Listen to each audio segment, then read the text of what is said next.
Alléluia. Donc, nous sommes en train de parler depuis quelques semaines déjà de comprendre l'ancienne et la nouvelle alliance. Et je vais continuer dans la même de ce que nous avons vu la semaine passée et les autres semaines. Aujourd'hui, je vais continuer. Amen. Ouvrons nos Bibles dans Osée chapitre 4, verset 6. Osée chapitre 4, verset 6.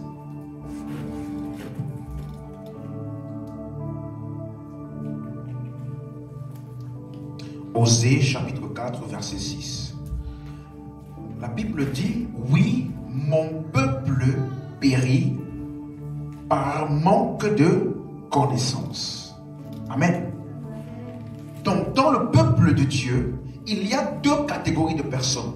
La raison pour laquelle nous faisons l'enseignement que nous sommes en train de faire, la raison pour laquelle nous faisons ce que nous faisons, c'est parce que dans le peuple de Dieu, il y a deux catégories. Il y a ceux du peuple de Dieu qui périssent. Mais dans Daniel chapitre 11, verset 32, dans la version Martin, il dit, il fera pécher par flatterie ceux qui se porteront méchamment dans l'alliance. Mais le peuple, dis avec moi, mais le peuple de ceux qui connaîtront leur Dieu, il se fortifiera et fera de grands exploits. Ça veut dire que dans le peuple de Dieu, il y a ceux qui périssent par manque de connaissance. Mais ceux-là du peuple de Dieu, qui ont la connaissance de leur Dieu, non seulement ils se fortifient, ils sont stables, ils sont affermis, quel que soit ce qui vient sur leur chemin, rien n'arrive à les ébranler. Pourquoi? Parce qu'ils ont la connaissance de leur Dieu. Et la Bible dit que non seulement ils se fortifieront, c'est-à-dire que rien n'arrivera à les ébranler, mais en plus de ça, ils vivront une vie d'exploit. Tu veux vivre une vie dans laquelle le miracle est ton naturel, laisse-moi te dire, ça se passe dans la connaissance de Dieu. Le peuple de ceux qui connaîtront leur Dieu, ceux-là, pas tous ceux qui viennent à l'église, pas tous ceux qui prient, mais ceux qui connaîtront leur Dieu, eux-là, ils se fortifieront et feront de grands exploits. Tandis que d'autres personnes, ils périront parce qu'il en manque la connaissance. Dis encore amen. Voilà pourquoi c'est important de courir, de saisir, de parvenir à la connaissance de la vérité. Et le seul et l'unique matériel qu'il y a sur la terre, le seul et l'unique document que nous avons sur la terre qui nous permet d'appréhender la connaissance de Dieu, c'est les Écritures. Amen. Voilà pourquoi la Bible dit dans 2 Timothée chapitre 3 verset 16. 2 Timothée chapitre 3 verset 16. La Bible dit, toute écriture est inspirée de Dieu et utile pour enseigner, pour convaincre, pour corriger, pour instruire dans la justice. Toute écriture est inspirée de Dieu et est utile. Utile. Le mot utile est un mot grec qui veut dire donner un avantage, procurer un bénéfice par rapport à ceux qui n'ont pas ça. Ceux qui connaîtront leur Dieu, ils ont un avantage. Lequel? Parce que par les Écritures qui sont inspirées de Dieu, donc les Écritures nous confèrent la connaissance de Dieu parce qu'ils sont inspirés par Dieu. Et il dit donc que l'avantage que les Écritures nous donnent, c'est parce qu'elles sont utiles pour enseigner. Donc le mot enseigner veut dire expliquer, interpréter correctement. Donc tant qu'on ne t'explique pas les Écritures correctement, elles ne te seront pas utiles. Pour que les Écritures soient utiles, il faut qu'elles soient expliquées correctement. Afin de nous procurer un avantage. Et lorsque les Écritures sont expliquées correctement, l'avantage qu'elles nous procurent, c'est que premièrement, elles nous confèrent la conviction utile pour convaincre. Les convictions d'un chrétien ne sont pas basées sur les rêves, les visions ou je ne sais quoi d'autre. Non, parce que ce genre de chrétien dont les convictions sont basées sur les prophéties, sur les on-dit, sur les ceci, sur les cela, ce genre de chrétiens ne sont pas stables. Pourquoi? Parce que toutes les choses passeront, mais la parole de Dieu ne passera jamais. Donc si tes convictions sont sur la parole de Dieu, laisse-moi te dire, tu seras stable pour toujours. Amen. Est-ce qu'on m'entend? Donc, il dit que les Écritures, lorsqu'elles sont expliquées correctement, elles te confèrent les convictions de telle sorte que, quel que soit ce qui vient sur ton chemin, chemin, tes convictions demeurent inébranlables. On m'entend? Voilà pourquoi il dit que ceux qui connaissent leur Dieu là, ils sont fortifiés. Parce que la base de leur appui n'est pas leur force personnelle. La base de leur appui n'est pas leur travail. La base de leur appui n'est pas ce qu'ils savent faire ou ne savent pas faire. La base de leur appui, c'est la puissance et la capacité de Dieu qui est en eux et qui leur est communiquée par les Écritures. Dis encore Amen. Ensuite, les Écritures permettent de corriger. Lorsqu'on t'explique bien les Écritures, elles corrigent ton état de pensée, ta perception de Dieu. Parce qu'il y a beaucoup de personnes qui croient en Dieu, qui disent Dieu, Dieu, Dieu. Mais de quel Dieu parles-tu? Parce que ce n'est pas tous ceux qui disent Dieu qui connaissent Dieu. Et ta connaissance de Dieu est déterminée par la perception que tu as de Dieu. Et la Bible dit donc que les Écritures te permettent d'avoir la perception correcte. Quelles que soient les pensées que tu avais concernant Dieu, si c'était erroné, les Écritures, lorsqu'elles sont bien expliquées, elles rétablissent ta perception de Dieu afin que tu vois Dieu correctement. Amen. Voilà pourquoi Jésus vient, il dit, il vous a été dit. Mais moi je vous dis, il vous a été dit, œil pour œil, dent pour dent. Mais moi je vous dis, aimez vos ennemis. Afin que vous soyez comme votre Père qui est dans les cieux, qui fait tomber sa pluie sur les bons et les méchants. Donc Dieu, indépendamment de comment tu es, indépendamment de comment tu agis, son amour ne change pas. Il ne réagit pas envers toi en fonction de comment toi tu agis. Non, que tu sois bon, que tu sois méchant, sa pluie est sur toi, sa bénédiction est sur toi. Il t'aime indépendamment de tes actions. Donc, si tu pensais qu'il y avait un Dieu qui était bipolaire, un Dieu qui était bizarre, un Dieu qui agit en fonction de comment tu agis, laisse-moi te dire que par les enseignements que tu vas recevoir, ta perception de Dieu va être corrigée. Amen. Ensuite, il dit instruire dans la justice, parce que celui qui est en Christ est justifié. Maintenant, dans la justice dans laquelle nous sommes là, nous devons être instruits à l'intérieur. Le mot instruit veut dire paideia, qui veut dire éducation d'un enfant. Ça veut dire que c'est une croissance spirituelle dans la conscience de ce que nous sommes. Donc, les Écritures bien expliquées nous donnent la croissance spirituelle. Amen. Vous voyez à quel point, lorsque les Écritures sont expliquées correctement, elles nous donnent un avantage. Et étant conscient de cet avantage-là, la Bible dit maintenant au verset 15, comment donc bien expliquer les Écritures? Puisque l'explication nous donne la conviction, la correction et l'instruction dans la justice. Comment donc bien les expliquer? Verset 15. Dès ton enfance, tu connais les saintes lettres qui peuvent te rendre sage à salut par la foi en Jésus-Christ. Dès ton enfance, l'apôtre Paul parle à Timothée qui est déjà un bishop, qui est déjà un pasteur d'une église. Il lui a dit, peu importe ton titre, peu importe ton rang, peu importe combien d'années tu as déjà dans l'église, les Écritures là, il faut toujours les appréhender de la même manière. C'est pas parce que tu as beaucoup d'années dans le Christ, beaucoup d'années dans le Seigneur, que tu penses que tu peux innover. Il n'y a pas d'innovation. Dès ton enfance, ce que tu as connu dès ton enfance là, garde ça jusque maintenant. Les Écritures n'ont pas une interprétation ou bien une nouvelle manière de comprendre avec le temps. Non. Dès ton enfance, tu connais les saintes Écritures qui ont la capacité de te rendre sage, de donner la maîtrise de quel sujet? Le sujet qu'on appelle le salut par la foi en Jésus. Ça veut donc dire que les saintes Écritures doivent être expliquées à la lumière du salut par la foi en Jésus. Et lorsque les Écritures te confessent de sagesse, c'est ça qui affermit tes convictions, c'est ça qui corrige. Ça veut dire que la bonne manière, la seule manière de comprendre Dieu, d'avoir la bonne perception de Dieu, c'est de voir Dieu dans son œuvre du salut. Amen. Si lorsque nous étions encore ennemis, Jésus-Christ est mort pour nous, ça veut dire que si quelqu'un commence à prier pour que ses ennemis meurent, il prie à Dieu pour que Dieu détruise ses ennemis, il n'a pas compris l'œuvre du salut. Parce que l'œuvre du salut dévoile, révèle la véritable nature de Dieu, qui devant ses ennemis-là, ils meurent eux. Ils sont éloignés de lui, ils sont ses ennemis. Mais qu'est-ce que Dieu fait? Il se sacrifie pour eux afin qu'ils ne soient plus ennemis, mais qu'ils soient unis à lui. Amen. Voilà la nature de Dieu. Et quelqu'un qui dit qu'il a Dieu en lui, il doit vivre comme ça. Dis-moi encore amen. Voilà pourquoi Jésus lui-même, lorsqu'il est venu sur la terre et qu'il a commencé à parler des Saintes Écritures, il a donné un commentaire. Luc chapitre 24. Le commentaire de Jésus vis-à-vis des Écritures nous montre clairement comment nous devons interpréter les Écritures.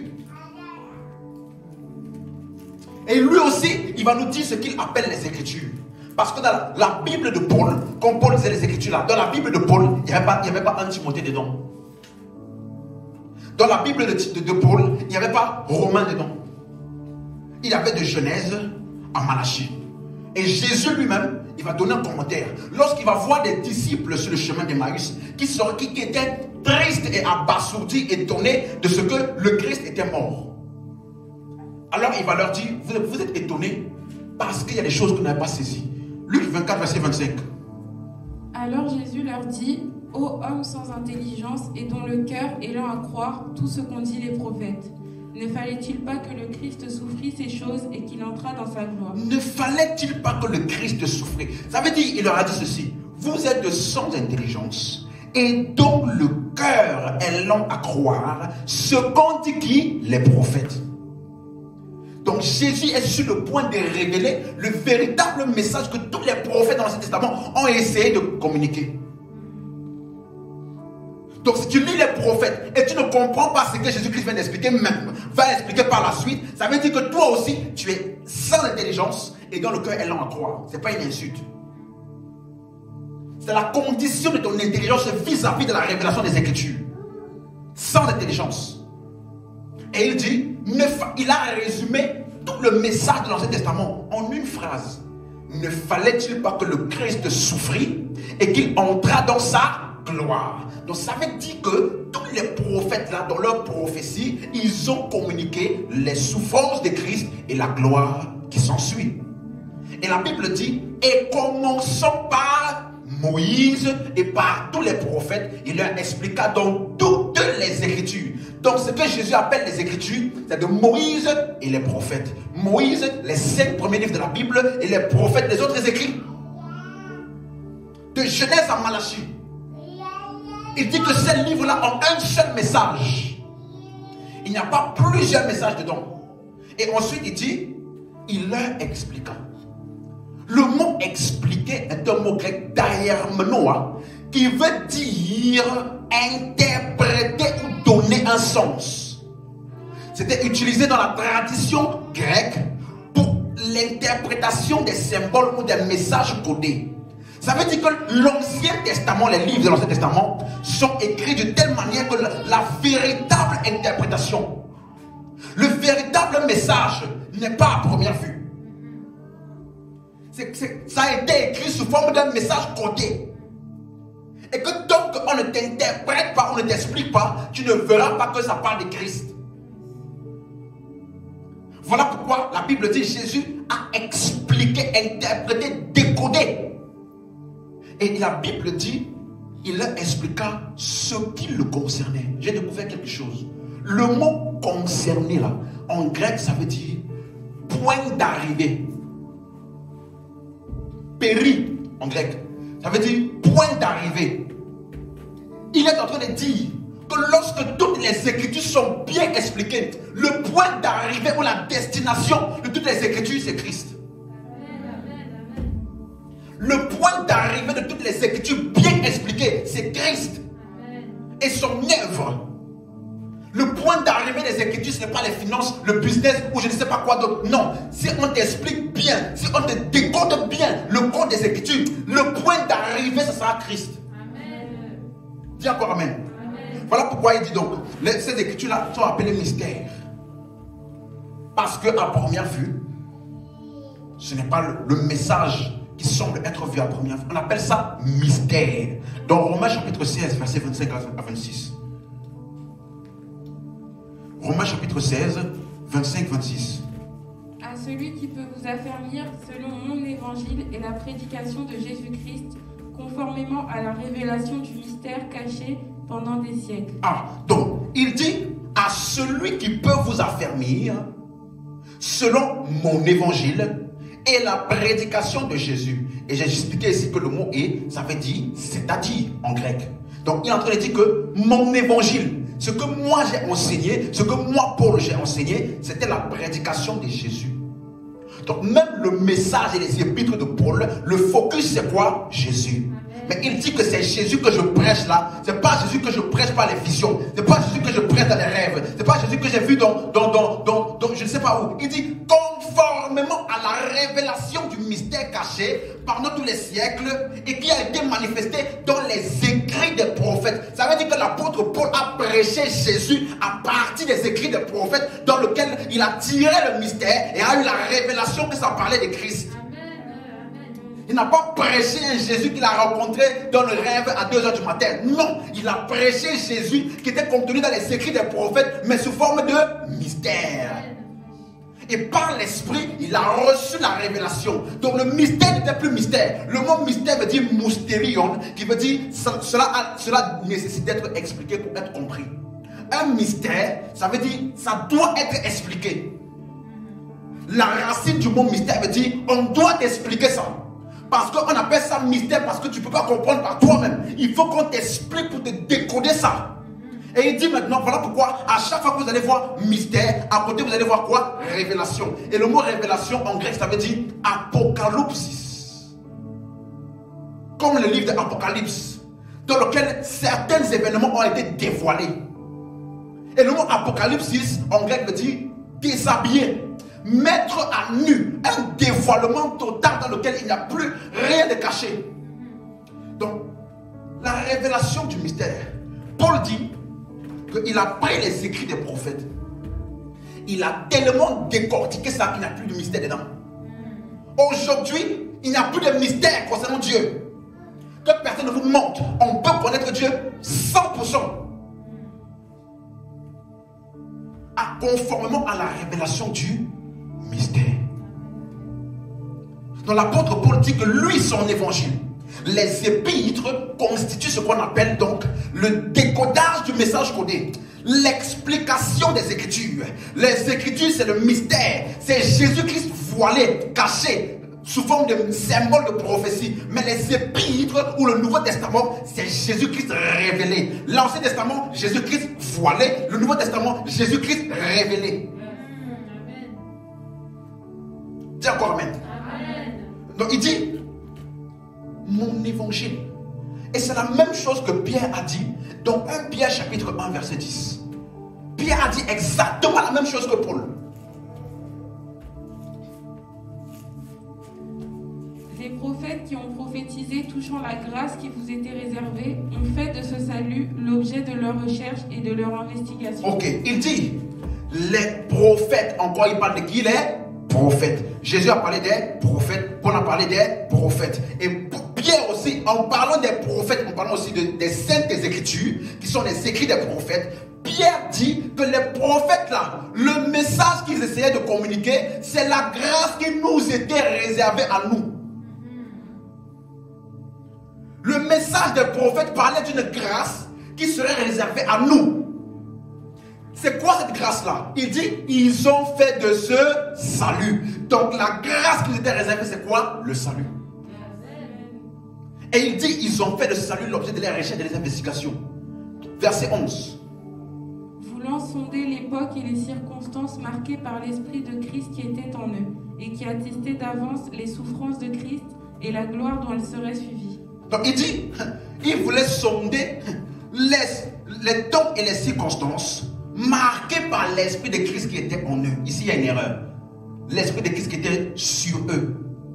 Parce que personne ne peut avoir l'Esprit avant que Jésus-Christ ne meure et ne ressuscite. Donc, c'était l'Esprit qui était sur eux, qui témoignait de Christ. Et il attestait d'avance quoi? Les souffrances de Christ et la gloire qui s'ensuit. Pierre a dit exactement la même chose que Jésus. Il a dit la même chose que Paul. Et regardez ce qu'il dit maintenant. Verset 12. Il leur fut révélé que ce n'était pas pour eux-mêmes, mais pour vous, qu'ils étaient les dispensateurs de ces choses que vous ont annoncé maintenant ceux qui vous ont prêché l'évangile. Il leur fut révélé que ce n'était pas pour eux, mais pour qui? Pour vous, pour nous. comment est-ce que ça veut dire que, suivez-moi, ils étaient les dispensateurs de ces choses-là. Donc, ils ont parlé de ces choses-là. Mais ce n'était pas pour eux. Ça veut dire que les personnes qui sont habilitées à comprendre ce qu'ils ont dit, c'est nous. Eux, ils ont dit sans comprendre. Nous, on prend leurs écrits et on interprète ça correctement. On me suit? Et comment est-ce qu'on va comprendre ça? Il dit, pour vous, qu'ils étaient les dispensateurs de ces choses que vous ont annoncé maintenant ceux qui vous ont prêché l'évangile par le Saint-Esprit. En parlant de qui? Les apôtres. Les apôtres sont ceux qui ont prêché l'évangile après qu'ils ont reçu l'esprit et ils ont documenté la révélation qu'ils ont eue dans les épîtres. Donc Pierre est en train de dire que le message de Christ, des souffrances de Christ qui nous était réservé dans la grâce là, a été expliqué, révélé correctement par ceux qui nous ont annoncé l'évangile par le Saint-Esprit en parlant de qui? Des apôtres. Et les apôtres ont écrit ça où? Dans les épîtres. Les épîtres là constituent l'explication correcte de l'Ancien Testament. Tu ne peux pas comprendre l'Ancien Testament en lisant l'Ancien Testament seulement. Est-ce que vous me suivez? C'est pour cela qu'il y a beaucoup de personnes qui lisent l'Ancien Testament, ils sortent avec tout type de doctrine et eux-mêmes se font du mal. Vous me suivez? Jésus a dit aux pharisiens, vous êtes dans l'erreur parce que vous ne comprenez ni les Écritures ni la puissance de Dieu. Donc le problème, ce n'est pas de lire. On peut tous lire.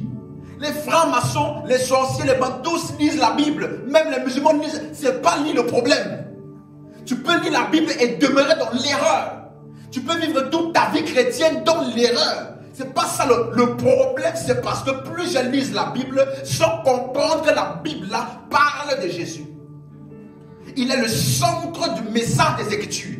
Quand tu commences à lire les Écritures avec une autre pensée et une autre compréhension, ta destination, ton point d'arrivée est forcément l'erreur. Parce que le point d'arrivée de toutes les Écritures, c'est Christ. Amen. Dis encore Amen. Amen. On me suit. Il a dit, je suis le chemin, la vérité et la vie. Donc, les gens cherchent un chemin pour mener à Dieu. Jésus dit, le chemin là, c'est moi. Et quand tu arrives à Dieu pour avoir la vie là, c'est qui? C'est lui. Donc, il est le chemin, il est le point d'arrivée. Et il est la vérité que tu vas trouver au point d'arrivée là. Donc, lui là, Jésus te suffit complètement. Amen. Est-ce qu'on me suit? C'est pour cela que vous allez vous rendre compte, dans Apocalypse chapitre 19, verset 10. On a vu Jésus, on a vu Paul, on a vu Pierre, voyons Jean, dans Apocalypse. Et je tombais à ses pieds pour l'adorer, mais il me dit, garde-toi de le faire. Je suis ton compagnon de service et celui de tes frères qui ont le témoignage de Jésus. Car le témoignage de Jésus est l'esprit de la prophétie. Jean, après les visions qu'il a eues, regardez quelque chose. Après les expériences wow qu'il a eues, il a voulu adorer l'ange. Et l'ange lui a dit quelque chose. Mon ami, ne m'adore pas, adore Dieu. Parce que je ne suis que le compagnon de service de ceux qui ont le témoignage de Jésus. Et il donne maintenant un mystère. Le témoignage de Jésus, c'est l'esprit de la prophétie. En d'autres termes, l'esprit qui fonctionnait dans les prophètes pour qu'ils puissent prophétiser là, c'était pour qu'ils témoignent de Jésus. Un véritable prophète est celui qui te donne la révélation de Christ. Voilà pourquoi dans le Nouveau Testament, dans les Épîtres, vous allez voir qu'on ne cite pas beaucoup Élie, Samuel. Mais les prophètes qui sont cités à tout vent, David, Ésaïe, pourquoi? Parce qu'ils sont ceux qui ont plus révélé Christ. Donc dans le Nouveau Testament, Élie c'est un petit gars. Malgré les miracles qu'il a fait, c'est un petit gars. Et le plus grand prophète n'a fait aucun miracle. Jean-Baptiste. La Bible dit qu'il est le plus grand de tous les hommes nés d'une femme. Pourquoi? Parce que tout ce que les prophètes là ont essayé d'annoncer, lui il a dit voici ça. Et ils ont dit au futur il viendra. Lui il a dit voici ça. Et j'ai une bonne nouvelle. La Bible dit que celui qui est dans le royaume de Dieu est plus grand que Jean-Baptiste. Pourquoi? Parce que le Jésus que lui il a dit voici là. Le Jésus là est en nous. Dis encore amen ici. Ça veut dire que le plus grand, le rang dans le royaume des cieux, ce n'est pas à quel point tu connais faire des miracles, à quel point tu parles beaucoup. Non, c'est quelle est la quantité, la profondeur de la révélation de Christ que tu peux communiquer et que tu as. Dis encore amen ici. Donc il dit que le message, ce qui a inspiré les prophètes était le témoignage de Jésus. Donc la finalité de leur prophétie là était le témoignage de Jésus. Donc quelqu'un qui te dit je prophétise beaucoup, mais après ces prophéties là, tu te sens plus mal, accusé, condamné, il t'a prophétisé quoi? On me suit? Et Jean, il est le seul qui a appelé Jésus parole de Dieu. Rappelez-vous, Jésus a dit, vous sondez les Écritures parce que vous pensez avoir en elles la vie éternelle. Mais les Écritures là, ce sont elles qui rendent témoignage de moi. Pourquoi est-ce que les Écritures rendent témoignage de Jésus? Parce que les Écritures sont les écrits des prophètes. Et les prophètes là avaient l'esprit de la prophétie. Et l'esprit de la prophétie témoigne de Jésus. Donc normalement, les écrits des prophètes témoignent de clair. Ils disaient la même chose. Et voilà pourquoi dans Apocalypse 19, verset 13, il dit quoi? Et il est revêtu d'un vêtement teint de sang, son nom est la parole de Dieu. Son nom est la parole de Dieu, en parlant de Jésus. Le mot parole de Dieu est le mot logos, qui parle de logique, de l'intention ou la volonté derrière ce qui est fait. Donc, ce qui était derrière, lorsque vous lisez l'Ancien Testament, vous allez voir, et la parole du Seigneur vint sur elle. Et la parole du Seigneur vient sur elle. Et la main du Seigneur, ça c'était la manifestation visible. Mais l'intention derrière chaque chose qui était faite, chaque chose qui était dite, était qui? La parole. Et la parole là, c'est qui? Christ. Donc Jésus là, il est l'intention de Dieu. Il est le système de pensée de Dieu. Tout ce que Jésus fait, c'est ce que Dieu pense.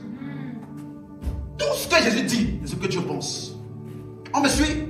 Et voilà pourquoi, quand vous allez donc lire, vous voyez que jusqu'ici, et même dans les semaines précédentes, j'ai enseigné que les Écritures là, c'est de Genèse à Malachie. Et que les 4 évangiles, Matthieu, Marc, Luc et Jean, constituent le témoignage oculaire de ce que Jésus est venu accomplir les Écritures.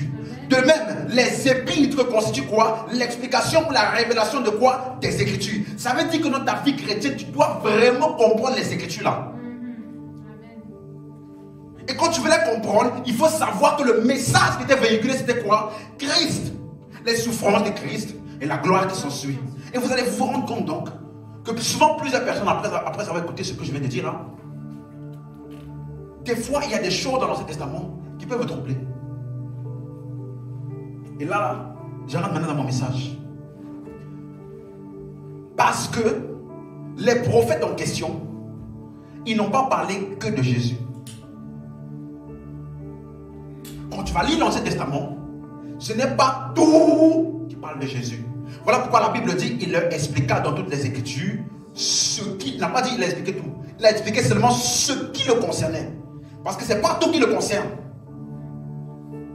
Est-ce qu'on me suit? Et aujourd'hui, voilà pourquoi on va encore lire dans 2 Timothée chapitre 2 verset 15. Version anglaise, King James Version.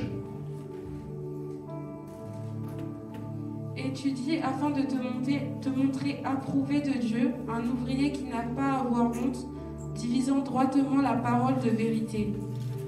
Il dit il faut étudier. Dans la version Louis II, il dit efforce-toi. Ça veut dire c'est intentionnel. Tu dois produire des efforts de manière intentionnelle.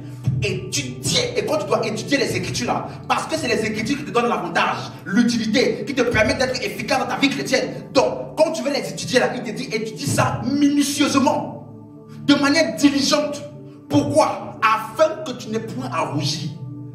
Et qu'est-ce qui fait que tu ne rougis point? C'est parce que tu divises droitement la parole. Tu divises correctement. Ça veut dire que tu peux diviser la parole de manière erronée. Voilà pourquoi Jésus leur a dit, vous êtes dans l'erreur. Parce que vous ne comprenez pas les Écritures. Donc tu peux lire les Écritures et comprendre de manière erronée. Voilà pourquoi il dit donc qu'il faut que tu divises droitement la parole. Et en parlant de diviser droitement la parole, voici un exemple. Matthieu chapitre 19 verset 3. Matthieu 19 verset 3. Les pharisiens l'abordèrent Jusqu'au verset. On va lire un pas à pas. Et dirent, pour l'éprouver, est-il permis à un homme de répudier sa femme pour un motif quelconque? Donc ils sont venus, ils ont essayé d'éprouver Jésus en lui posant une question qui pour eux semblait être une question piège. Parce que Jésus tout le temps, il était en train de faire des choses qui étaient contraires à la loi qu'ils avaient entendue. Jésus guérissait les malades, il faisait des choses pendant le sabbat, pendant que eux ils pensaient que le sabbat on ne doit rien faire. Donc ils sont venus pour éprouver Jésus, pour voir si Jésus va contredire Moïse. Il leur a posé une question. Est-ce qu'on peut répudier nos femmes? Qu'est-ce que Jésus a répondu? N'avez-vous pas lu? Vous me posez une question. N'avez-vous pas lu? Et j'ai expliqué la semaine passée que le mot n'avez-vous pas lu, c'est anaginosko, qui veut dire lire encore et encore en prêtant attention aux détails. Et c'est une lecture globale. En d'autres termes, ne viens pas lire un verset et tu arrives à des conclusions. Il faut prendre en compte les Écritures dans leur globalité. Regardez ce que Jésus va faire. Quand quelqu'un divise mal la parole, on doit le recadrer par les Écritures. Parce que les Écritures sont utiles pour corriger. Regardez comment Jésus va les corriger. Verset 4. Il répondit, n'avez-vous pas lu que le Créateur, au commencement, fit l'homme et la femme, et qu'il dit, c'est pourquoi l'homme quittera son père et sa mère et s'attachera à sa femme, et les deux deviendront une seule chair. Ainsi, ils ne sont plus deux, mais ils sont une seule chair, que l'homme donc ne sépare pas ce que Dieu a joint. Il dit donc, vous parlez de répudier, pourquoi? N'avez-vous pas lu qu'au commencement Dieu, il dit que l'homme quittera son père et sa mère et s'attachera à sa femme, les deux deviendront une seule chair. Que personne donc ne sépare ce que Dieu a joint. Il dit que c'est ça la pensée du commencement. Et le commencement parle de Genèse. Il dit depuis le commencement, le plan initial de Dieu c'est ça. Pourquoi vous parlez des répudiés? Et regardez la question. Verset 7. Pourquoi donc, lui dirent-ils, Moïse a-t-il prescrit de donner à la femme une lettre de divorce et de la répudier? Il leur répondit, ok. Il dit pourquoi Moïse nous a dit de répudier alors? Jésus, tu nous dis que la pensée et la volonté de Dieu, c'est que les deux soient unis. Et pourquoi quand on lit la Bible, on a l'impression que Moïse nous a dit de répudier? Pourquoi on a l'impression comme s'il y a une contradiction? Est-ce qu'on m'entend? Et laissez-moi vous dire qu'à chaque fois que vous voyez une contradiction dans la Bible, la contradiction n'est pas dans la Bible, mais dans ta tête. Ça veut dire que tu as besoin qu'on t'interprète ça pour que la contradiction que tu sembles voir là sorte de ta tête pour que tu comprennes vraiment le véritable message. Parce que la Bible ne se contredit pas. On m'entend? Regardez comment Jésus va régler leur apparente contradiction là. Verset 8. Il leur dit, c'est à cause de la dureté de votre cœur que Moïse vous a permis de répudier vos femmes. Au commencement, il n'en était pas ainsi. Ah, donc il est en train de leur dire, vous êtes venus me poser une question basée sur un passage de Deutéronome 24 où Moïse a dit, si quelqu'un veut répudier sa femme, qu'il donne une lettre de divorce. Et Jésus-Christ les a d'abord ramenés où? Genèse.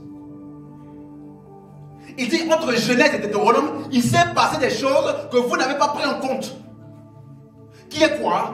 Le peuple a endurci leur cœur. Et chaque fois que vous voyez le mot endurci ou dureté de cœur, c'est toujours en rapport avec un message, une parole. Ça veut dire que Dieu a parlé au peuple, Moïse a donné la parole de Dieu au peuple, ils ont endurci leur cœur. Ils ont été incrédules vis-à-vis de la parole. À cause de cela, Moïse vous a permis, et le mot à cause de cela veut dire en réaction.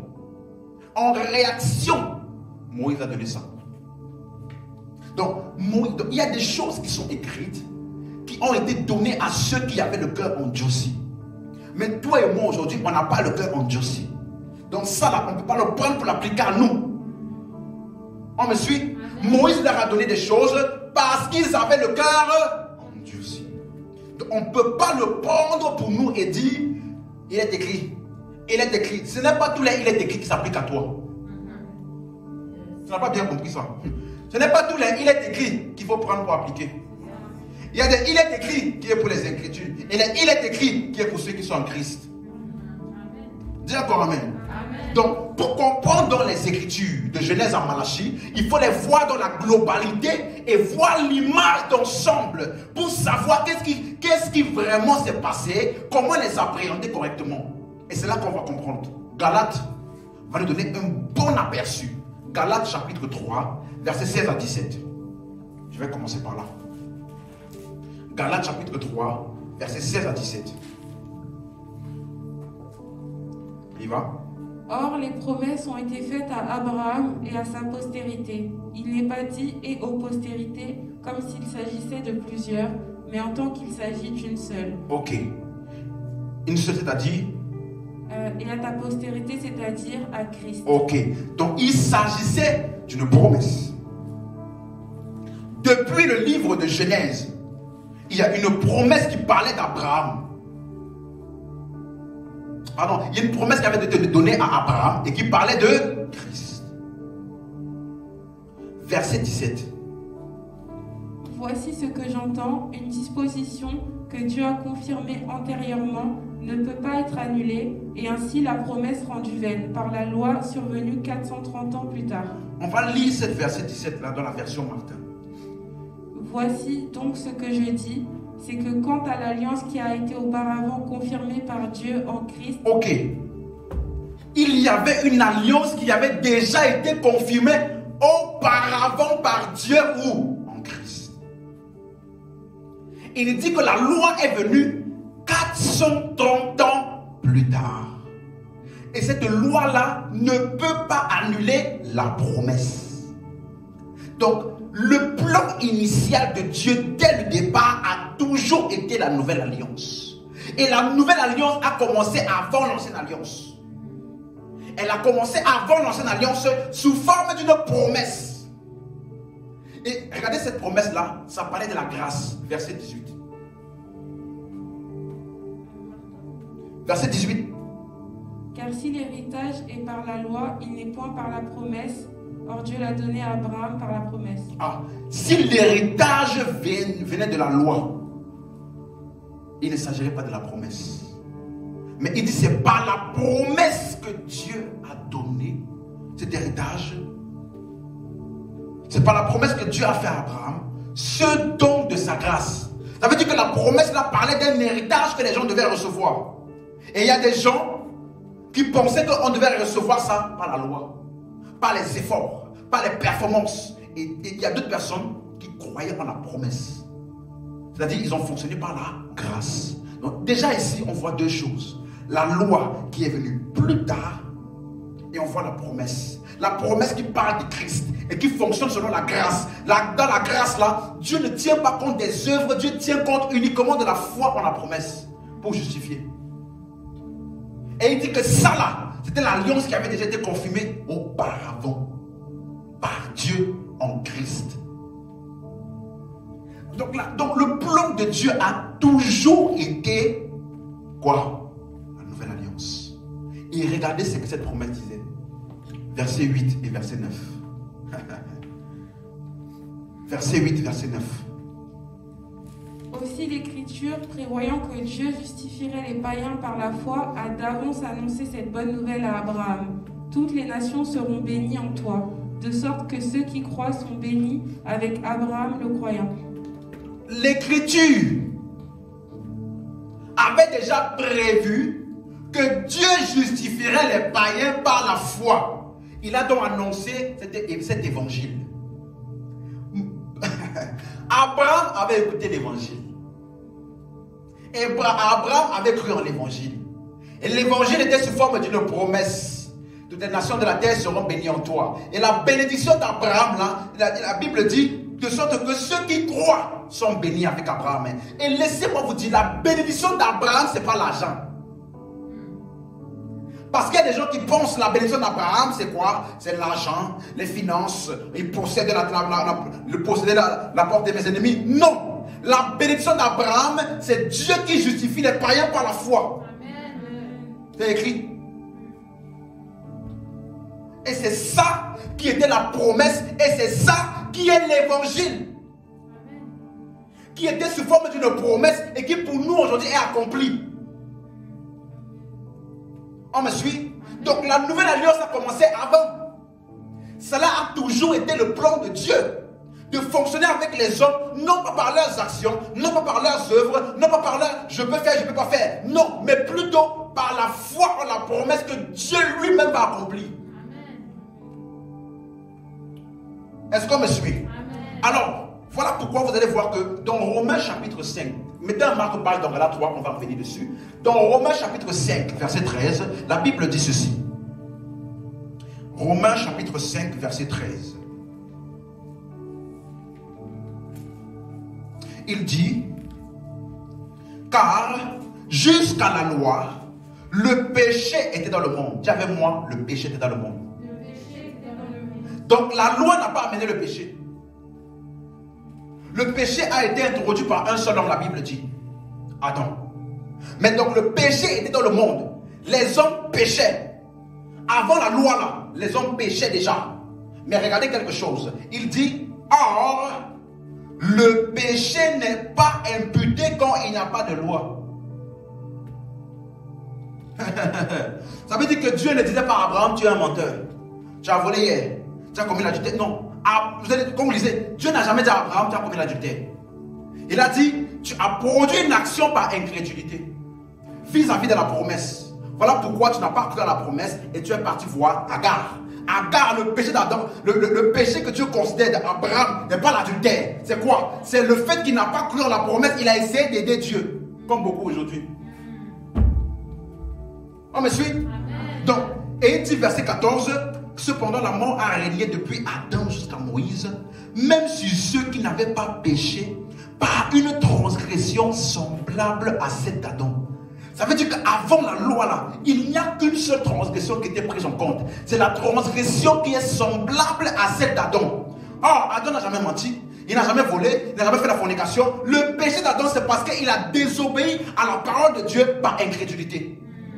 Donc avant la loi, ce qui comptait aux yeux de Dieu, c'est celui-là, il a cru en la promesse, celui-là n'a pas cru. Voilà le fonctionnement de la grâce. Il n'y a pas des œuvres dedans. Il y a simplement l'œuvre de Dieu qui va accomplir sa promesse, et ceux qui croient en ça et ceux qui ne croient pas. Point final. Ceux qui croient sont justifiés, ceux qui ne croient pas sont condamnés. Point final. Donc, le plan de Dieu a toujours été quoi? La nouvelle alliance, la grâce. Maintenant, d'où vient la loi? On revient dans Galates 3, 19. Jésus a déjà donné un aperçu d'où vient la loi. Maintenant, dans Galates 13, dans Galates 3, il donne maintenant une explication plus claire. Verset 19. Pourquoi donc la loi? Elle a été donnée ensuite à cause des transgressions, jusqu'à ce que vint la postérité à qui la promesse avait été faite. Elle a été promulguée par des anges au moyen d'un médiateur. Ok. Est-ce qu'on peut lire la version Osterval?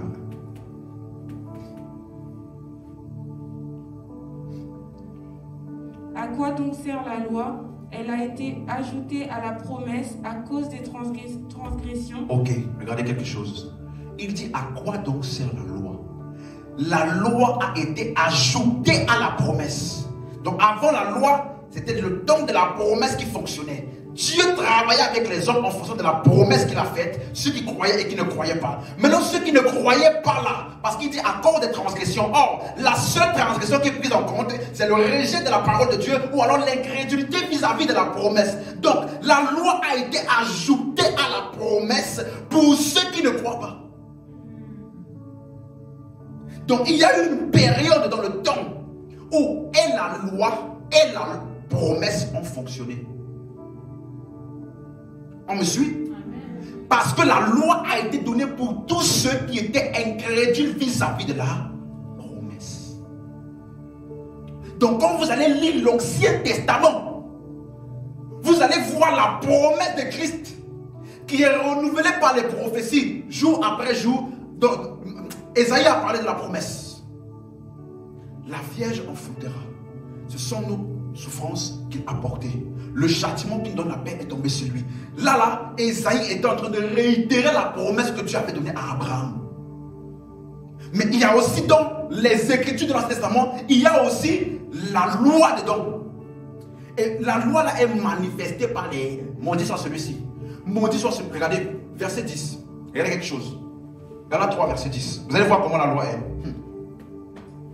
Galates 3, verset 10. Car tous ceux qui s'attachent aux œuvres de la loi sont sous la malédiction. Car il est écrit, maudit est quiconque n'observe pas tout ce qui est écrit dans le livre de la loi et ne le met pas en pratique. Continue. Et que nul ne soit justifié devant Dieu par la loi, cela est évident, puisqu'il est dit, le juste vivra par la foi. Vous voyez, tous ceux qui s'attachent aux œuvres de la loi sont sous la malédiction. Donc quand vous voyez, maudit soit celui-ci, maudit soit cela, ça s'adresse à qui? À ceux qui sont sous la loi. Parce que nul ne peut être justifié devant Dieu par la loi.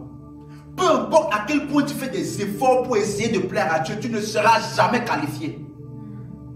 Voilà pourquoi les gens qui fonctionnent avec la mentalité de la loi, ces personnes-là, ils sont tout le temps frustrés. Frustrés. J'ai fait mes 4 jours de jeûne. Je pensais qu'après ça, je devais trouver le travail. Rien ne s'est passé. Je pensais que j'avais fait comme ça. J'avais donné telle somme à l'église. Je pensais que ma vie allait changer. Je pensais que, alors que l'autre frère n'a pas fait ce que tu as fait, mais il est encore plus béni. Pourquoi? Parce que Dieu n'est pas dans la loi. Personne ne peut être justifié devant Dieu par la loi. La loi ne peut jamais te qualifier en tant que bien devant Dieu. Jamais. La Bible dit, c'est tous. Le juste vivra par la foi. Ce qui justifie, c'est la foi. Et le mot vivra là, ce n'est pas vivre tous les jours. Le mot vivra veut dire zao en grec. Ça veut dire exister, venir à l'existence. Donc le juste va venir à l'existence par la foi. En d'autres termes, celui qui est appelé le juste là, il est devenu juste parce qu'il a cru. Ce n'est pas tous les jours tu vas vivre par la foi, tous les jours. Non, non, non. Le juste existe. Il vient à l'existence par la foi. Donc avant la foi, il était injuste. Mais dès qu'il est entré en contact avec la foi, il a repris vie par quoi? La foi. Donc la foi est ce qui lui a donné la naissance et qui lui a donné la justification. On me suit? Et il dit donc que tous ceux qui sont sur la loi sont sur la malédiction. Verset 12. Regardez quelque chose ici. Or la loi ne précède pas de la foi. La loi ne procède pas de la foi. Ça veut dire que tu ne peux pas être à la fois dans la loi et à la fois dans la foi. Les deux sont tellement incompatibles que si tu as l'attitude que tu es dans la foi, tu ajoutes un peu de loi dedans, c'est fini, ce n'est plus la foi, c'est derrière la loi. La loi ne procède pas de la foi. Ils sont incompatibles. Tu ne peux pas dire Jésus m'a justifié complètement, mais, comme ça va dire, mais il faut encore que chaque jour je couvre le sang de Jésus. Il faut que chaque jour, mais, non, la loi ne procède pas de la foi. Si tu es dans la foi, c'est suffisamment la foi en Christ et la confiance totale que son œuvre là est parfaite. La loi ne justifie pas, ne procède pas de la foi. Mais, elle dit, voici ce que la loi dit. Il dit, celui qui mettra en pratique ces choses vivra par elles. Vous vous rappelez? Le juste, lui, il vient à l'existence par la foi. Il devient, il prend vie. La loi, elle essaie de te dire que si tu veux vivre là, essaye de mettre en pratique. Et les gens comme ça, ils sont un jour tu mets en pratique, l'autre jour tu oublies. Tu te sens mal. Tu penses que Dieu t'a rejeté. Ah, ça fait 2 jours que je n'ai pas prié. Je pense que Dieu, il n'est plus trop content. Je me suis éloigné de Dieu. Je vais faire un jeûne pour me rapprocher de Dieu. Voilà les gens de la loi qui parlent comme ça. Quelqu'un qui est en toi. Quelqu'un qui est en toi. Est-ce que tu as prié pour qu'il vienne en toi? C'est quand c'est ta prière qui va le faire t'éloigner. Est-ce qu'on me suit? Donc, il dit, verset 13 maintenant. Quand Christ entre en jeu, la donne change. Regardez verset 13. Christ nous a rachetés de la malédiction de la loi, étant devenu malédiction pour nous, car il est écrit, maudit est quiconque est pendu au bois. Donc Christ nous a rachetés de la malédiction de la loi, étant devenu malédiction, afin que la bénédiction d'Abraham eût pour les païens accomplissement en Jésus. Donc quand Jésus rentre en jeu, la malédiction, Jésus là, par son œuvre, il prend la malédiction, il met ça de côté et nous offre la bénédiction d'Abraham qui est la justification par la foi. Donc dans l'Ancien Testament, vous allez voir, il y a ceux qui fonctionnaient sous la loi, étaient sous la malédiction, mais ceux qui fonctionnaient par la promesse étaient bénis. Il y a les deux ensemble. dans les livres de l'Ancien Testament. Vous me suivez? Donc, jusqu'ici, j'aimerais vous dire, la loi donc, ou l'Ancien Testament, ce n'est pas les livres. Parce que dans les livres de l'Ancien Testament, là, dedans, il y a la promesse qui est le Nouveau Testament. Il y a aussi l'Ancien Testament qui est la loi. Donc, Ancien Testament et Nouveau Testament, ce ne sont pas des livres. C'est un type de relationnement avec Dieu. L'Ancien Testament ou la loi, relationnement avec Dieu basé sur des œuvres. Nouveau Testament ou promesse ou la grâce ou bénédiction, nos relationnements avec Dieu basés sur l'œuvre de Christ et dont moi je suis simplement le bénéficiaire par la foi. Amen. Alléluia. Amen. Voici un exemple. Ésaïe chapitre 59.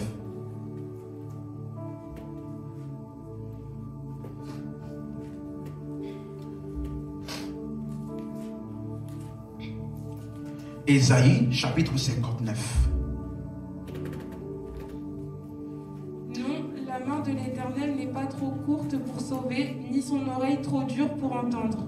Mais ce sont vos crimes qui mettent une séparation entre vous et votre Dieu. Ce sont vos péchés qui vous cachent sa face et l'empêchent de vous écouter. Si tu es un bon chrétien qui a vécu dans certains types d'église, tu dois connaître ce passage. Parce que moi, plusieurs fois, on m'a sorti ça. La main de l'Éternel n'est pas courte, ni son oreille dure pour entendre. Mais ce sont vos crimes qui mettent une séparation entre vous et Dieu. Ce sont vos péchés qui vous cachent sa face et l'empêchent de vous écouter. Ça là, ça ne peut jamais s'adresser aux chrétiens. Parce qu'il parlait à des personnes qui étaient incrédules. Je vais vous expliquer pourquoi. Parce que là, il parle de la condition de l'homme qui a rejeté Dieu. Parce qu'au verset 16, qu'est-ce qu'il dit? Il voit qu'il n'y a pas un homme, il s'étonne de ce que personne n'intercède, alors son bras lui vient en aide et sa justice lui sert d'appui. Donc Dieu, il voit la condition des hommes et qu'il n'y a aucun homme, personne qui intercède. Donc l'homme avait besoin d'un intercesseur. Et Dieu voit qu'aucun homme n'est qualifié pour faire l'intercession. La médiation entre Dieu et l'homme. Alors, son bras lui vient en aide. En d'autres termes, Dieu lui-même prend l'intercession là.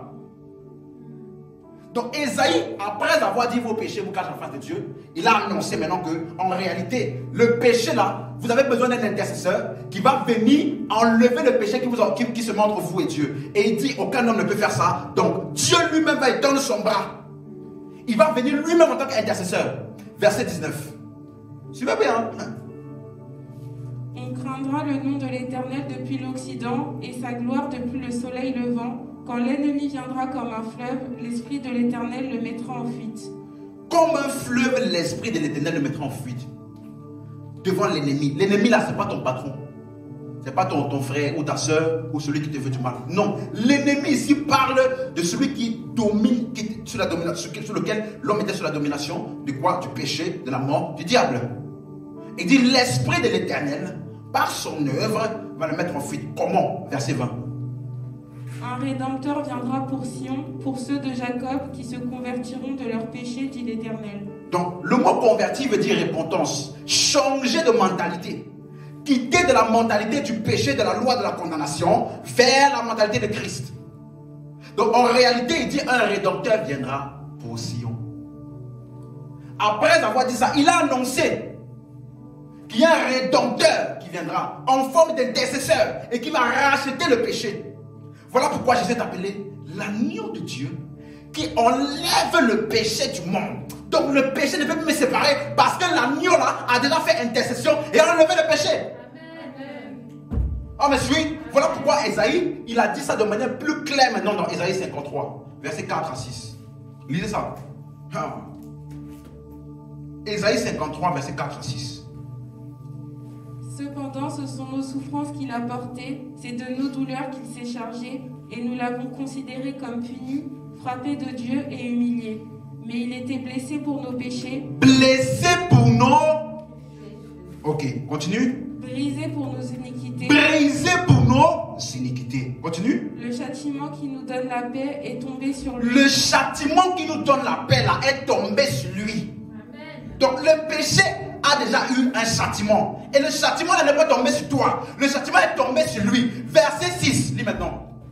Nous étions tous errants comme des brebis, chacun suivant sa propre voie, et l'Éternel a fait retomber sur lui l'iniquité. L'Éternel a fait tomber sur lui l'iniquité de nous tous. Il n'existe plus d'iniquité possible qui peut te séparer de la face de Dieu. Parce que la promesse a été accomplie. Et quiconque croit en la promesse est justifié de toutes les choses que ne pouvait pas être justifié par la loi de Moïse. Dis avec moi, je suis justifié. Est-ce que je parle à quelqu'un ici? Ok. Deuxième chose dont je voulais parler. Donc, on voit que dans l'Ancien Testament, il y a la promesse et il y a la loi. Ok? Donc, voilà pourquoi il dit il faut diviser droitement. Tu dois être capable de diviser pour savoir que ça là, c'est pas pour moi. Ça là, c'est pour moi. Il faut diviser droitement parce qu'il y a la promesse et il y a la loi. Maintenant, deuxième chose, il faut savoir que les prophètes qui ont parlé de la part de Dieu là, il faut considérer aussi leurs conditions. Parce qu'aucun de ces hommes n'avait le Saint-Esprit en eux. On me suit? Et je vais vous donner quelque chose. Romains 5,14. Je vais vous donner une description de tous les prophètes et de tous les hommes de l'Ancien Testament que Dieu a utilisé. Romains 5,14. On y va.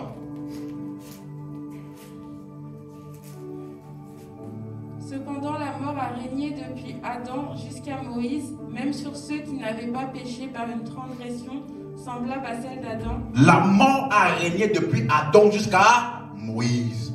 Donc ces hommes-là étaient spirituellement morts. Ils n'avaient pas la vie éternelle. Jean 16, 12 à 13.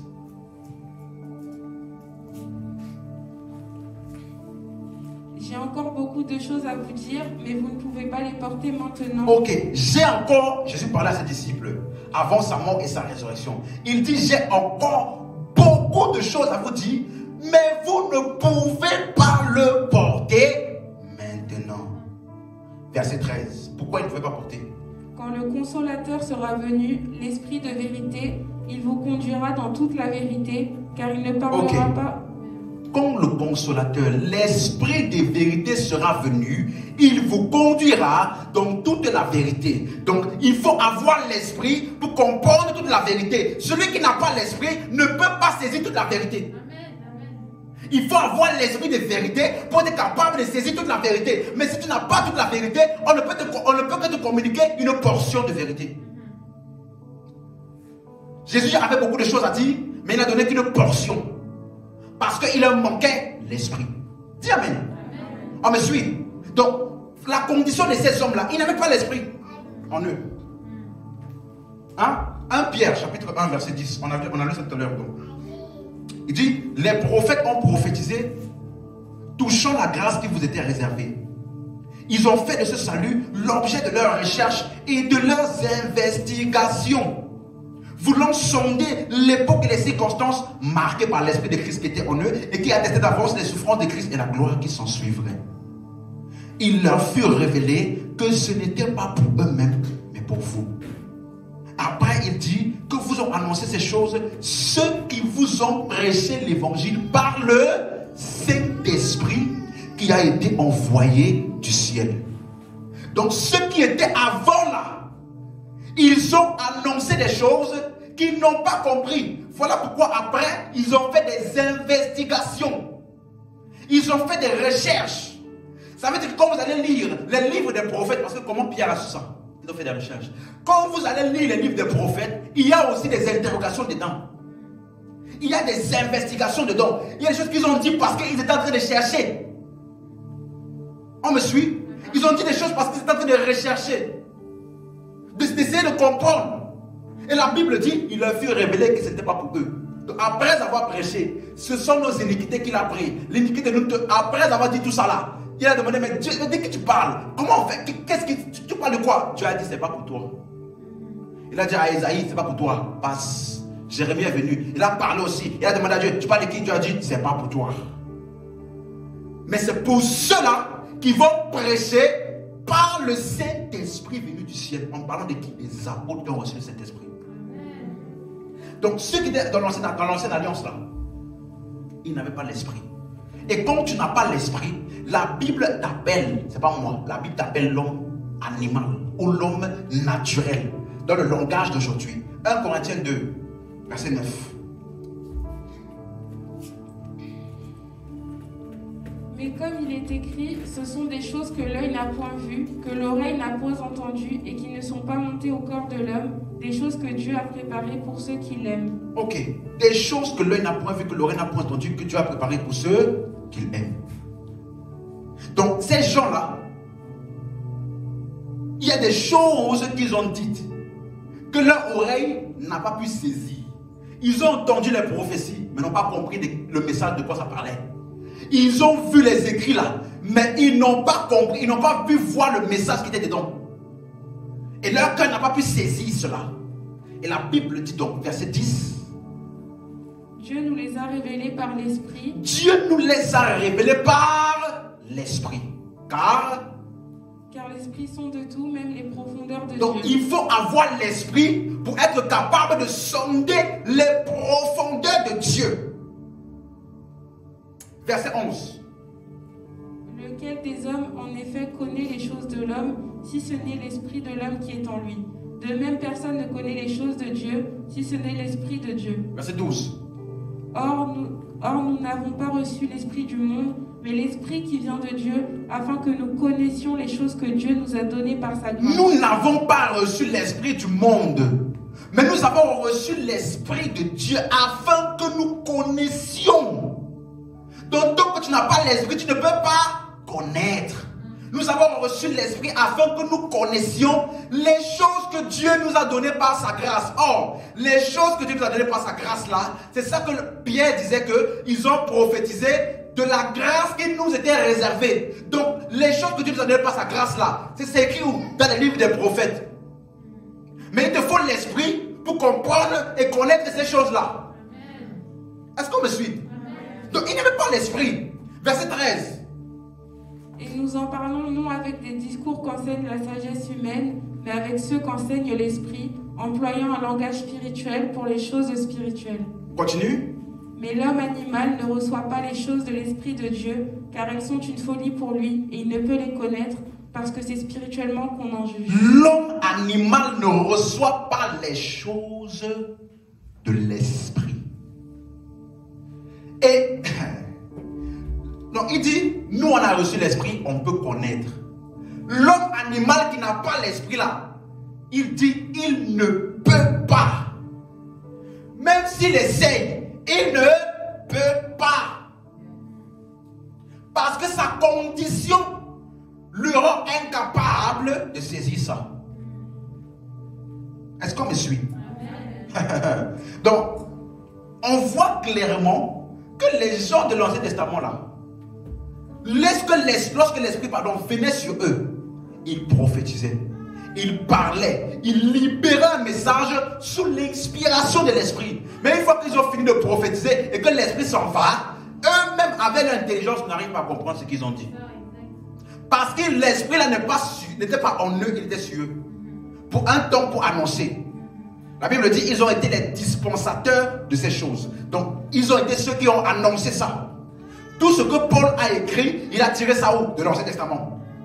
On me suit? Mais il a compris ce qu'eux ils ont dit et qu'eux n'ont pas compris. Paul a compris ça parce que les choses que l'un n'a point vues, Dieu nous les a révélées par l'Esprit. Est-ce qu'on m'entend? Donc, voilà pourquoi dans leur livre là, il y a des choses que ce sont leurs interrogations. Essayons de comprendre ce qu'ils ont dit. Voilà pourquoi vous allez remarquer quelque chose. Maintenant, suivez-moi. Je vais entrer dans un terrain un peu qui peut frustrer quelqu'un. Vous n'allez pas beaucoup voir la mention diable dans l'Ancien Testament. Ils n'ont pas beaucoup parlé du diable. Ils n'ont pas beaucoup parlé de Satan. Vous savez pourquoi? Parce que tu ne peux pas saisir complètement et exposer les ténèbres tant que tu n'as pas saisi la lumière. Il faut la lumière pour exposer les ténèbres. Voilà pourquoi il n'y a pas beaucoup de mention du diable dans les écrits. Vous allez voir des choses comme un mauvais esprit venant de l'Éternel. Lisons 1 Samuel 16. On peut lire 1 Samuel 16. verset 14 jusqu'au verset 16. 1 Samuel, chapitre 16, verset 14. On y va. L'esprit de l'Éternel se retira de Saül, qui fut agité par un mauvais esprit venant de l'Éternel. L'esprit de l'Éternel se retira de Saül. Hein? Donc, quand l'esprit de l'Éternel s'est retiré de Saül, la Bible dit qu'il fut agité par un mauvais esprit venant de l'Éternel. Hein? De l'Éternel là, le bon esprit est parti. De l'Éternel là, le mauvais esprit est venu. C'est écrit, hein? Continuons. Les serviteurs de Saül lui dirent: voici un mauvais esprit de Dieu t'agite. Que notre Seigneur parle, tes serviteurs sont devant toi. Ils chercheront un homme qui sache jouer de la harpe, et que quand le mauvais esprit de Dieu sera sur toi, il jouera de sa main et tu seras soulagé. Verset 23.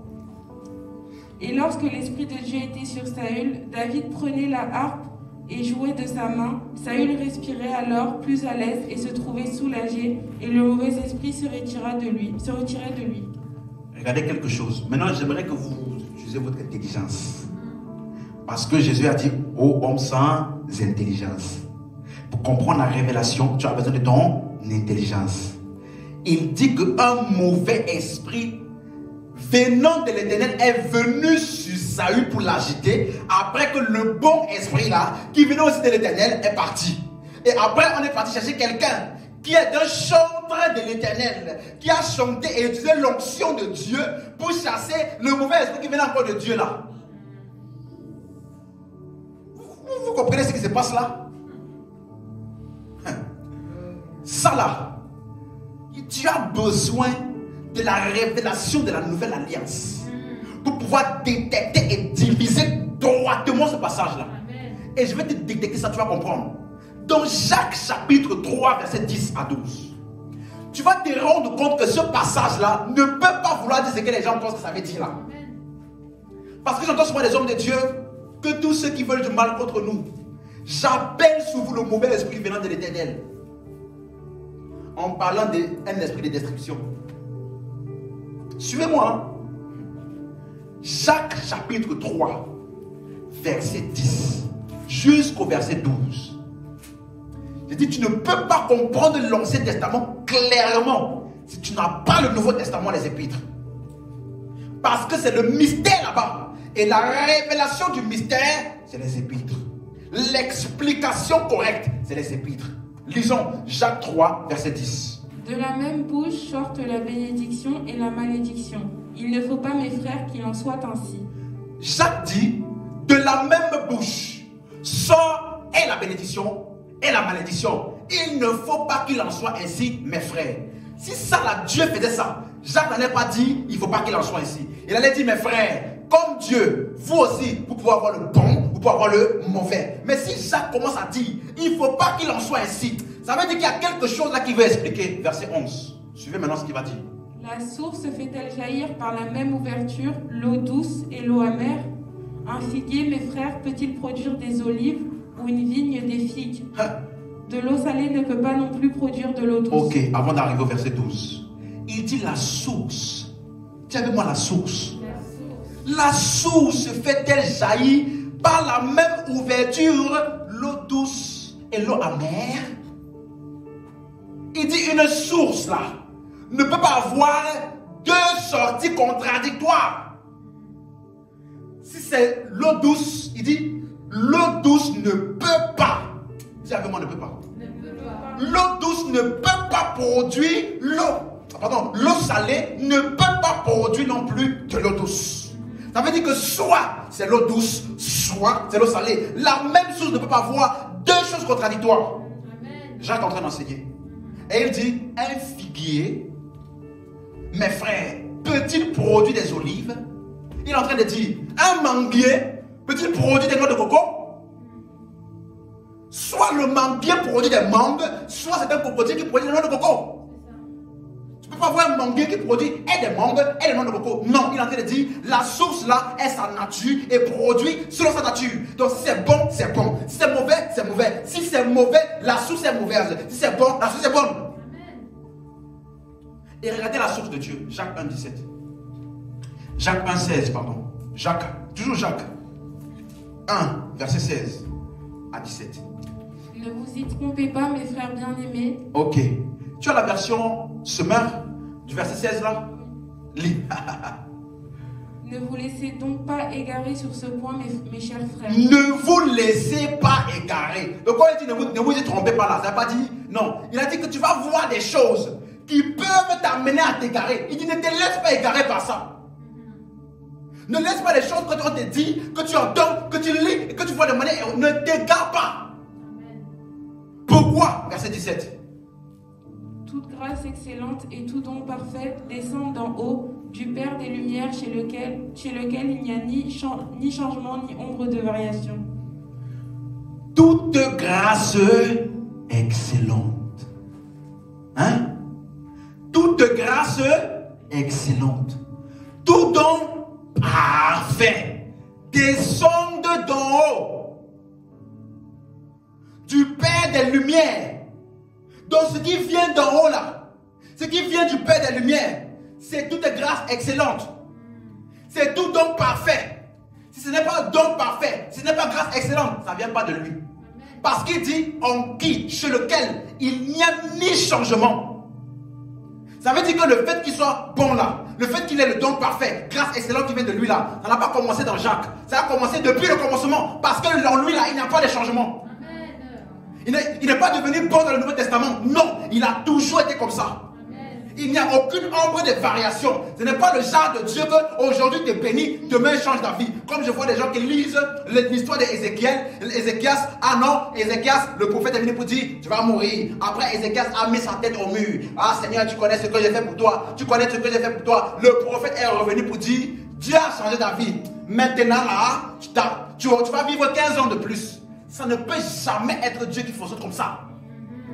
Parce qu'en lui, il n'y a point de changement. Ce n'est pas ta prière qui fait changer ta vie à Dieu. Si ta prière fait changer ta vie à Dieu, il n'est plus Dieu. Amen.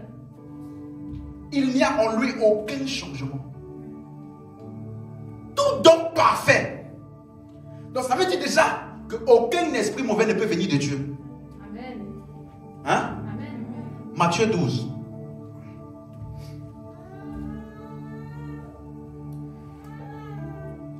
Matthieu 12, verset 24. Les pharisiens, ayant entendu cela, dirent, cet homme ne chasse les démons que par Belzébul, prince des démons. Donc ils sont en train de dire ceci. Suivez-moi. Ils sont en train de dire que Jésus chassait les démons par le prince des démons. Parce qu'il était le prince des démons. Voilà pourquoi il pouvait les chasser. Et regardez la réponse de Jésus. Versets 25 et 26.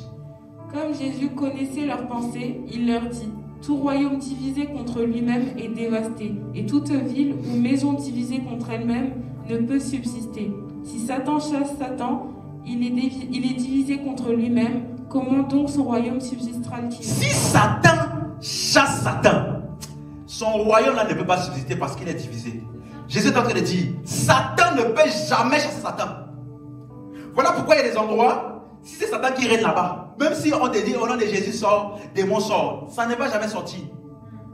Donc dans ces endroits-là, il faut ce qu'on appelle la relocalisation. Vous entendez? Tu avais mal à la tête, il faut au nom de Jésus sort. Ça va au pied maintenant. 2 jours après, tu as mal au pied. Les gens qui vont chez le marabout, devaient avoir un enfant. Il te donne un enfant, l'enfant là sont mal formés. Satan ne peut jamais chasser Satan. Donc, verset maintenant, verset 29, si je ne me trompe pas, oui, verset 29. Ou comment quelqu'un peut-il entrer dans la maison d'un homme fort et piller ses biens sans avoir... Verset 29, 28. Verset 28.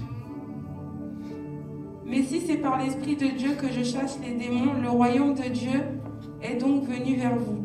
Si c'est par l'Esprit de Dieu que je chasse les démons, le royaume de Dieu est venu jusqu'à vous. Si j'arrive à chasser les démons, c'est parce qu'il y a une autre entité qui est différente des démons, qui est différente du royaume des ténèbres, qui est rentré en jeu.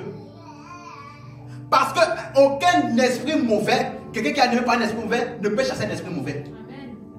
Donc, quelqu'un qui dit que David est venu, il a chanté à l'Éternel pour utiliser l'onction de Dieu pour chasser ce qui vient de Dieu. Dieu ne peut pas chasser Dieu. Si l'esprit mauvais venait de Dieu, là, aucune chanson ne peut chasser ça. On m'entend? Donc, voilà déjà deux preuves. D'une source ne peut pas sortir de choses contradictoires. Également, on ne peut pas utiliser Dieu pour chasser Dieu. Est-ce qu'on me suit? Amen. Donc, cela veut dire que ces hommes-là, ils ont utilisé leurs impressions personnelles de Dieu, ne connaissant pas le diable. Ils ont attribué à Dieu ce qui venait du malin. Parce que leur intelligence était limitée. Leur compréhension était limitée. Voilà pourquoi il faut diviser droitement. Donc, comment donc faire? Je vais terminer avec ça. Comment donc faire pour être sûr que ma perception de Dieu et ma compréhension des Écritures est exacte? Vu que là-dedans, il y a la promesse et la loi, et il y a aussi les impressions des hommes qui ont été ajoutées dans tout ça. Comment faire pour avoir la révélation parfaite? Est-ce qu'on me suit? Amen. Jean chapitre 1 verset 18. Jean chapitre 1 verset 18.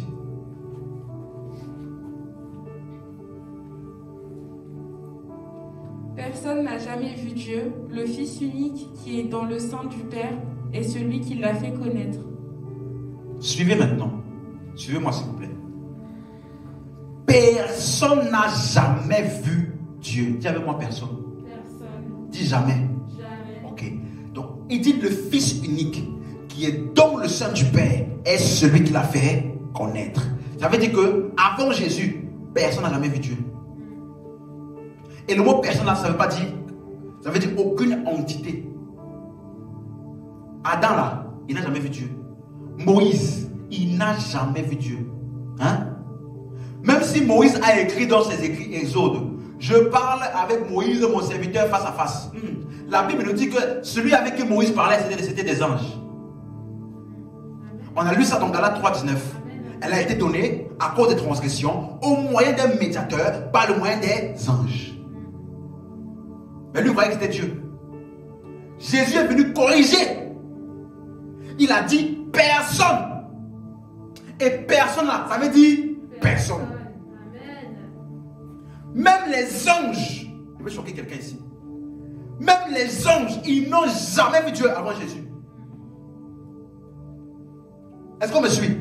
Donc il est en train de dire, la personne la plus qualifiée qui puisse exister, qui peut te communiquer Dieu sans erreur, de manière parfaite, c'est qui? Jésus.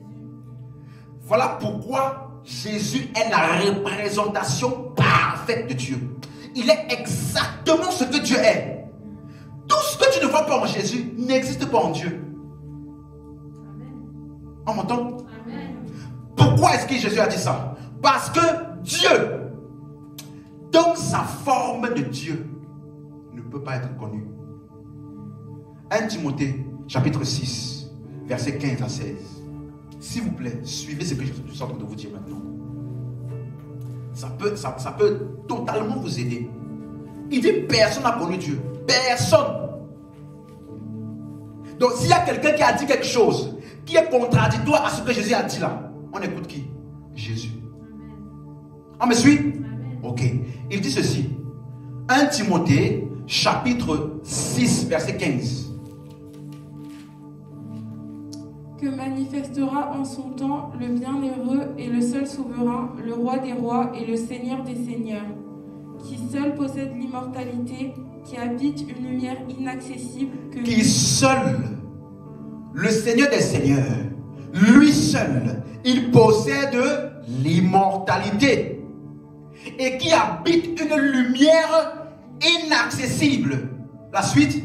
que nul homme n'a vu ni ne peut voir, à qui appartiennent l'honneur et la puissance éternelle. Amen. La lumière inaccessible là, nul homme ne peut voir.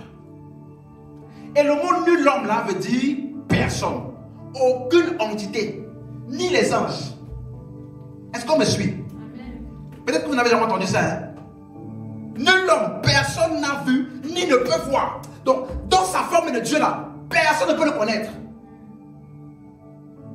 On me suit? Même là-bas au ciel, les anges qui servent, qui disent non, les anges là, ils entendent, Dieu leur dit, va faire ça. Ils vont. Ils n'ont jamais vu Dieu. Ils ne savent pas à quoi il ressemble. Quand ils vont vers là-bas, il y a une lumière inaccessible. Tu ne peux pas savoir qui est dedans. Amen. On me suit? Amen. Regardez maintenant ce que, dans le même Timothée là, dans chapitre 3 maintenant, verset 16. Verset 16. On va lire la version d'Arby. S'il vous plaît, suivez. Oh Jésus. 1 Timothée 3,16. Et sans contredit, le mystère de la piété est grand. Ok. Il dit sans contredit. Ça veut dire que ça là qui va dire là, c'est un sujet sur lequel on ne doit pas faire débat. Tout le monde doit être d'accord avec ça. Si tu n'es pas d'accord avec ça, tu n'es pas encore chrétien. Ça là qui va expliquer là. Il dit sans contredit. Et la version Semeur, il dit quoi? Version Semeur. Voici ce que nous reconnaissons ensemble. Il est grand le secret du plan de Dieu. Continue. Le Christ qui fait l'objet de notre foi. Ok. Il dit, voici ce que nous reconnaissons ensemble. Donc pour que tu puisses faire partie de ce ensemble-là, il faut que tu reconnaisses ça. Le plus grand secret de Dieu concernant le Christ là, qui est l'objet de notre foi. Maintenant, revenons dans la version la version d'Arby, pardon. Donc il dit, sans contredit, le mystère de la piété est grand. Donc quand il parlait du mystère de la piété, il parlait du plan de Dieu depuis le commencement dans les temps qui était encore en Dieu et qui a parcouru dans les prophéties, dans les ombres et qui a été manifesté en Christ. Il dit donc que ce plan-là, voilà pourquoi il appelait ça mystère. Parce que c'était contenu où? Dans les écrits. Le mystère de la piété, le mystère du plan, du secret plan de Dieu là, et qui est grand, et que tout le monde doit être d'accord avec ça. Quelqu'un qui n'est pas d'accord avec ça, mon ami, tu n'es pas encore chrétien. Lisons. Qu'est-ce que c'est? Dieu a été manifesté en chair. Dieu a été manifesté en chair. Le grand Dieu de l'univers qui habite dans une lumière inaccessible après une forme charnelle afin d'être vu. Quelqu'un qui discute encore, est-ce que Jésus est Dieu? Je ne sais pas si Jésus est Dieu. Tu n'es pas encore chrétien. Parce que ça là, sans contredit. Et il dit quoi? Dieu manifesté dans la chair, ensuite a été justifié en esprit. Il a été justifié en esprit. Ça veut dire que Jésus, pourquoi est-ce qu'il a été justifié en esprit? Parce que Jésus, qui est Dieu fait chair, a pris sur lui le péché de l'humanité. Parce que quand on parle de justifier, ça veut dire que tu avais été déclaré coupable, pécheur, et tu as été déclaré ensuite non coupable, justifié. Donc il parle ici justifié, il parle de son œuvre sacrificielle. La suite. A été vu des anges. Il a été vu des anges. Dans le Dieu là, c'est-à-dire que quand il était manifesté dans la chair, qu'il a été vu des... Donc avant ça là, les gens ne l'avaient pas vu. Est-ce qu'on me suit? Amen. Quand Jésus disait personne n'a jamais vu Dieu là, il savait de quoi il parlait. Personne ne peut révéler Dieu de manière aussi parfaite que Christ. Amen. Amen. Donc, Jésus est la représentation, la Bible dit, il est la représentation exacte de ce que Dieu est. Hébreux chapitre 1, verset 1, dernier passage pour aujourd'hui. Hébreux chapitre 1, verset 1.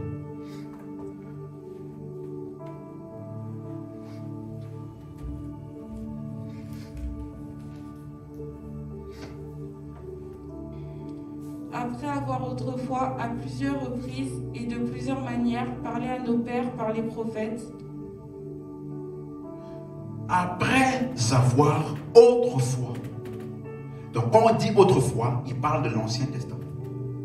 Il dit à plusieurs reprises et de plusieurs manières, parler à nos pères par les prophètes. Vous allez voir que dans le premier verset, il n'y a pas Dieu dedans. Donc en réalité, dans l'original, il est en train de dire que dans les temps anciens, les prophètes ont parlé à nos pères à plusieurs reprises et de différentes manières. Et dans la version amplifiée, qui est la version anglaise, il dit dont de nombreuses révélations distinctes. Donc quand il parle de plusieurs reprises là, il parle de nombreuses révélations distinctes dont chacune énonce une portion de la vérité et de différentes manières. Donc dans l'Ancien Testament, il n'y a aucune révélation complète. Quelqu'un m'a suivi? Ésaïe a eu une portion de la vérité. Jérémie a eu une portion de la vérité. Moïse a eu une portion de la vérité. Donc il y a dans tous les écrits de l'Ancien Testament une portion de la vérité. Il dit aussi de plusieurs manières. C'est-à-dire sous forme de prophétie, sous forme de symbole, sous forme d'ombre, de figure, sous forme de beaucoup de types. On me suit? Et il dit donc, verset 2, après avoir eu ce type de langage, ce mode de communication sous forme de portion de vérité et sous forme de plusieurs types de manières, ombre, type, symbole. Verset 2 maintenant. Dieu, dans ces derniers temps, nous a parlé par le Fils, qu'il a établi héritier de toutes choses. Dieu maintenant. Les prophètes ont parlé à nos pères, basé sur la condition de nos pères, qui eux là, ils n'avaient pas l'esprit, et certains d'entre eux étaient incrédules. Donc le mode de communication était symbolique sous forme de mystère. Mais Dieu maintenant là, il nous a parlé. Le mot par, en grec là, c'est le mot homme. Il nous a parlé de son fils. Qu'est-ce qu'il est en train de dire? Jésus n'a pas parlé de la part de Dieu. Toutes les portions de vérité là ont pris encore Jésus. Donc Jésus n'est pas comme les autres qui ont parlé de la part de Dieu. Jésus là, il est le message de Dieu. Amen. Tout ce qu'il dit, c'est ce que Dieu dit. Tout ce qu'il fait, c'est ce que Dieu est. Amen. Quand il voit un paralytique et qu'il guérit le paralytique, ça veut dire que la paralysie, la maladie ne viennent pas de Dieu. Parce que si ça venait de Dieu, Jésus allait mettre ça sur les gens. Est-ce qu'on m'entend? Jésus, verset 3. Et qui, étant le reflet de sa gloire et l'empreinte de sa personne, et soutenant toutes choses par sa parole puissante, a fait la purification des verset, tu as la version Semeur. Juste le début là. Ce Fils est le rayonnement de la gloire de Dieu et l'expression parfaite de son être. Ce Fils là, il est le rayonnement de la gloire de Dieu. Il est l'expression parfaite de son être. Version français courant. Le Fils reflète la splendeur de la gloire divine. Il est la représentation exacte de ce que Dieu est. Il est la représentation exacte de ce que Dieu est. Jésus est la représentation parfaite. Il est la manifestation visible de la divinité. Il est le Dieu invisible qui est devenu visible. Il est l'image du Dieu invisible. Quelqu'un me suit? Amen. Donc ça veut dire que tout ce que les prophètes ont essayé de déclarer, toutes les portions de vérité, et les portions de vérité qui sont dans les Écritures, c'est quoi? C'est le message qui parlait de Christ, parce que Christ est la vérité. Donc les portions de vérité qui sont dans les écrits des prophètes, ce sont les écrits qui sont en accord avec Christ et son œuvre. Ça veut dire que nous utilisons l'œuvre de Christ. Nous utilisons la révélation de Dieu que Christ nous a donnée pour aller dans l'Ancien Testament et tirer ce qui nous concerne.